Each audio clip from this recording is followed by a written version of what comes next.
भागवत का ज्ञान लेने के बाद पहली चर्चा सुखदेव जी ने इस कथा की किसको सुनाई? परीक्षित जी को। सौनक जी पूछ बैठे, ये परीक्षित कौन है? सुना है ये तो धर्मप्रिय राजा थे, फिर इन्होंने ऐसा क्या कर दिया जो इन्हें श्राप लगा और ये भागवत सुननी पड़ी? ये समागम कैसे हुआ, जरा बताने की कृपा करें। और तब ले चलते हैं सूत जी और कहते हैं, वैसे तो परीक्षित के जन्म की कथा मैं ना कहता, परंतु आपने पूछा है, कहूंगा। और फिर इसलिए कहूंगा, ये वो परीक्षित हैं लोगों को जीते जी भगवान का भजन याद नहीं रहता। अंतिम में मानस की वो चौपाई, कोटि कोटि मुनि जतन कराही, अंत राम कही आवत नाही। लेकिन ये हमारे परीक्षित ऐसे हैं जिन्हें जन्म से पहले ही भगवान का दर्शन हो गया, गर्भ में ही जाकर के भगवान इनकी रक्षा करते हैं।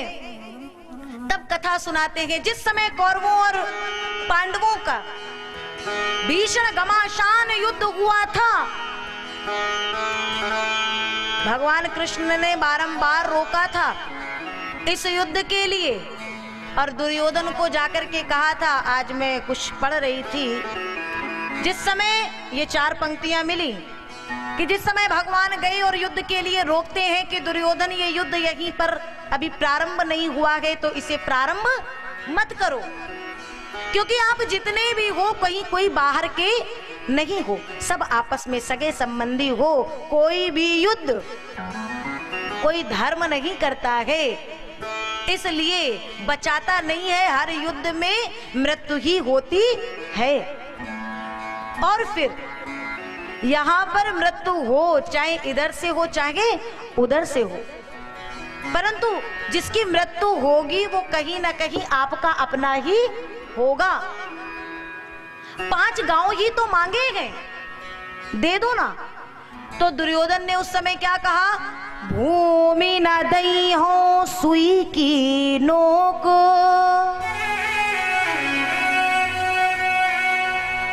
भूमि न दई हो सुई की नोक, रण संग्राम विचारो,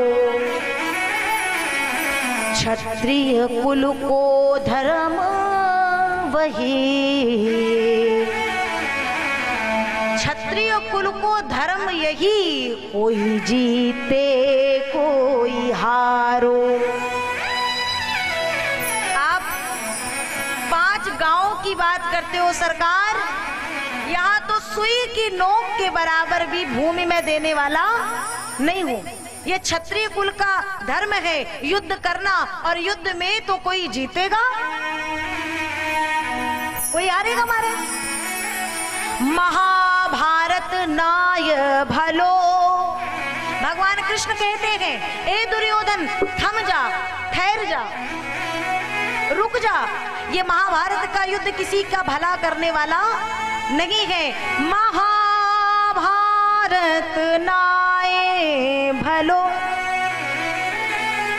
ये महाभारत का युद्ध भला करने वाला नहीं है। दुर्योधन मन में सोच विचारो, दुर्योधन अभी भी समय है, थोड़ा सोच लो, विचार लो। कटी कटी शीस गिरे धरनी पर जब खाड़ा चले दुधारो, जब वो तलवारें चलेंगी तो कट कट के शीश धरा पर गिरते जाएंगे, इससे किसी को प्रसन्नता होने वाली नहीं है। कटी कटी शीश धरे धरनी पर जब खाड़ा चले दुधारो, इतनो सुन बोला दुर्योधन। इतना सुन करके दुर्योधन कहता है, कौन कियो उपचारो, इतना सुन बोला दुर्योधन, कौन की हो उपचारो, राजनीति को मर्म न जाने, तू तो गऊ चरावे वारो। तो समझ में आया? राजनीति को मर्म न जाने, तू तो गऊ चरावे वारो। भगवान कृष्ण समझा रहे हैं युद्ध ना करो, ऐसा ऐसा होगा। और दुर्योधन कहता है सोच विचार के राजनीति को मर्म न जाने। आपको राजनीति का मर्म क्या पता होगा? राजनीति में कूटनीति भी होती है। और आपको क्या पता होगा? गैया चराने वाले आप एक साधारण से ग्वाले ही तो हैं। ये राजनीति और कूटनीति आपके समझ से बाहर है। और जब हम भगवान को अपनी समझ से बाहर कर देते हैं तो भगवान भी कहते जाओ करो। लेकिन पांडवों ने भगवान का साथ पकड़ा और भगवान जिससे मित्रता करते हैं तो उसे जीवन पर्यंत निभाते हैं। जीव भूल जाता है लेकिन मेरा गोविंद भूलने वाला नहीं है, मेरा ठाकुर भूलने वाला नहीं है। और तब बताते हैं सूत जी, जिस समय कौरवों और पांडवों का युद्ध हुआ और उस घमासान युद्ध में भीम के गदा प्रहार से दुर्योधन की जंगा टूट चुकी थी। दुर्योधन पृथ्वी पर पड़े पड़े कराह रहा था। उसी समय एक मित्र आया, अश्वत्थामा। मित्र, तेरी ये स्थिति किसने की? दुर्योधन ने जैसे ही सुना मौन रहा। किसने की? एक बार उसका नाम बता दो। और आज मैं अपने मित्रता के धर्म को निभाते हुए अभी इसी पल इसी क्षण उस अपराधी को तेरे समक्ष लेकर के आऊंगा। दुर्योधन व्यंग्य की हंसी हंसा और बोला, इसका मतलब अश्वत्थामा कि मैं बल में शक्ति में कमजोर हूं, मेरे पास शक्ति नहीं है कि मैं उनको हरा नहीं पाया और ये जंगा को तुड़वा करके और मैं यहाँ बैठा हूँ मतलब मैं शक्तिहीन हूँ। नहीं नहीं नहीं मित्र, मैं ऐसा नहीं कहता। अश्वत्थामा कहता है मैं ऐसा नहीं कहता, परंतु एक बार मुझे मेरी मित्रता का प्रमाण देने दो और उनका नाम बताओ। वो जो भी होंगे मैं इसी पल उन्हें तुम्हारे समक्ष लेकर के आऊंगा। दुर्योधन कहता है वो कोई साधारण नहीं है। और वो कोई साधारण हो तो बात ठीक है, लेकिन उन पर जिनकी कृपा है, जिनका वरद हस्त है प्यारे, वो कोई साधारण नहीं है। तरीका अब निराला अपनी सेवा का तुम्हें दिखाएंगे। युगल सरकार की तस्वीर अपनी आंखों में बसाएंगे।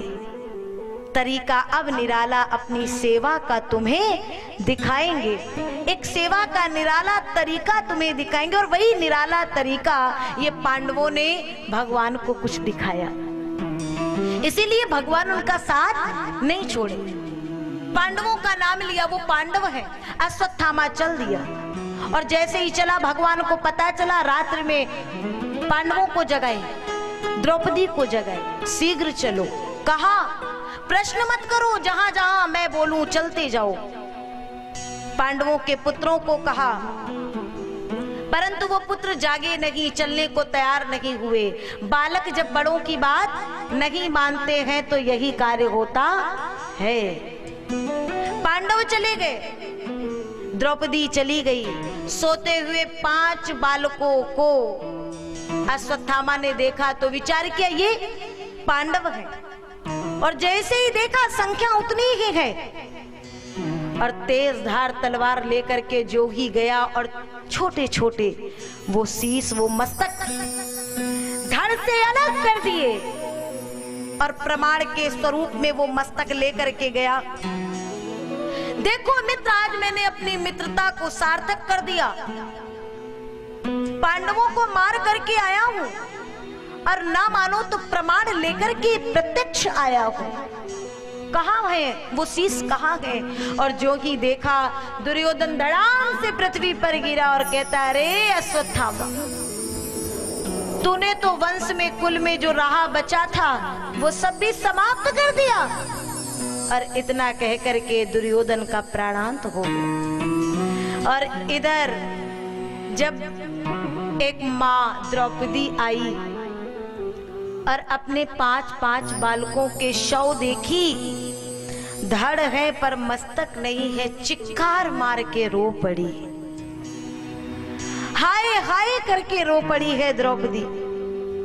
मेरे पुत्रों ने किसी का क्या बिगाड़ा था?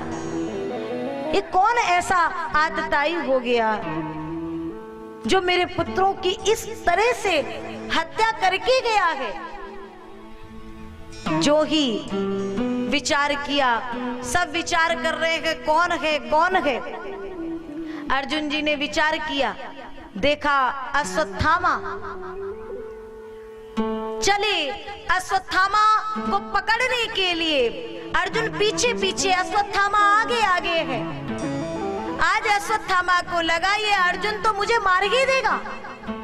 आत्मरक्षा करने के लिए अश्वत्थामा ने ब्रह्मास्त्र छोड़ दिया और जो ही ब्रह्मास्त्र छूटा ना, तीनों लोग तपने लगे। क्या करूं? भगवान कृष्ण ने कहा, अरे अर्जुन बावले क्यों हो रहे हो? कभी कभी हमें जब कांटा लग जाता है हमारे किसी अंग में, तो उस कांटे को निकालने के लिए दूसरे कांटे की आवश्यकता पड़ती है। कभी कभी लोहे को लोहा ही काटता है, कांटे को कांटा ही निकालता है। अर्जुन ने इशारा पा लिया, ब्रह्मास्त्र छोड़ा, क्योंकि अश्वत्थामा ब्रह्मास्त्र चलाना जानता था परंतु वापस बुलाना नहीं जानता था। अर्जुन ने ब्रह्मास्त्र छोड़ा, दोनों ब्रह्मास्त्र टकरा करके शांत होकर के गिरे और केस पकड़ करके खींच करके अर्जुन लाए। द्रौपदी, यही है वो बाल हत्यारा अश्वत्थामा जिसने हमारे 5-5 निरपराध बालकों की हत्या कर दी। तुम जो कहो वो दंड इसे दिया जाएगा। द्रौपदी के मुख से जब आवाज निकली तो बस यही, मुंचता मुंचता बेस ब्राह्मणों नितराम गुरु। छोड़ दो, ये गुरुपुत्र हैं, फिर ब्राह्मण हैं। अगर आज इन्हें मार भी दिया जाए तो भी हमारे 5 बालक लौट के वापस आने वाले नहीं है। इनके पिता ने जो शिक्षा इन्हें नहीं दी वो आपको दी, और यदि आप इनको मार देंगे तो जिस कष्ट में आज मैं हूं उस कष्ट में इनकी मां होंगी, और उस मां के हृदय से जो आह निकलेगी। मेरे 5 पुत्र तो मारे गए, मेरे 5 पतियों पर अब कोई आंच ना आए, इसलिए छोड़ दो। भीम इत्यादि कहते नहीं नहीं मारो, ऐसे आतताई को छोड़ना नहीं चाहिए। भगवान कृष्ण ने इशारा दिया सिद्धांत की बात बताते हुए, और जैसे ही अर्जुन ने इशारा पाया ब्राह्मण की हत्या नहीं करनी चाहिए, तो क्या करे? अश्वत्थामा के मस्तक पर जन्म सिद्ध मणि थी, उस मणि को निकाल लिए, धक्के मार करके सभागार से बाहर निकाल दिए। एक ब्राह्मण का अपमान उसकी मृत्यु से भी बढ़कर के होता है। अश्वत्थामा चल तो दिया, लेकिन विचार कर रहा है कोई ऐसा बचा है क्या जो इस वंश को आगे ले जाए। अब भगवान बाहर निकले गए, द्वारिका जाने के लिए तैयार है। एक चरण पृथ्वी पर है, एक चरण रथ पर है, और उधर से अश्वत्थामा ने देखा अभिमन्यु की पत्नी उत्तरा गर्भवती है। इसके गर्भ में जो बालक पल रहा है इस वंश को आगे ले जाएगा। उस बालक को समाप्त करने के लिए ब्रह्मास्त्र चला दिया। भगवान का रथ आगे बढ़ता कि उधर से आवाज आई, पाही पाही महा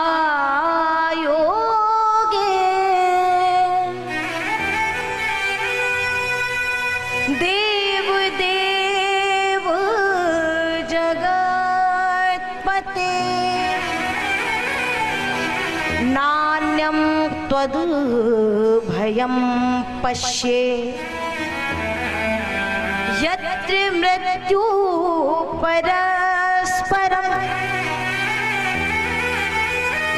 हे कृष्ण, हे महाबाहु, प्रभु रुक जाओ गोविंद। और इतना कहते कहते उत्तरा दौड़ती आ रही है।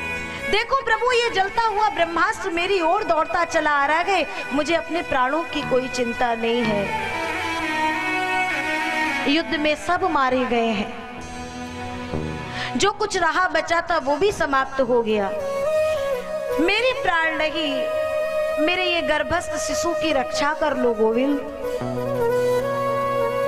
और इतना कह कि जैसे ही उत्तरा दौड़ी, भगवान ने देखा एक सूक्ष्म रूप से भीतर गए हैं और गर्भ को चारों ओर से घेर लिए हैं। उस बालक की रक्षा कर रहे हैं। बाहर जितने भक्त बाहर विराजमान है, पांडव इत्यादि, उनकी रक्षा की है। ब्रह्मास्त्र शांत हुआ और जैसे ही प्रभु ने सबको निर्भय कर दिया ना,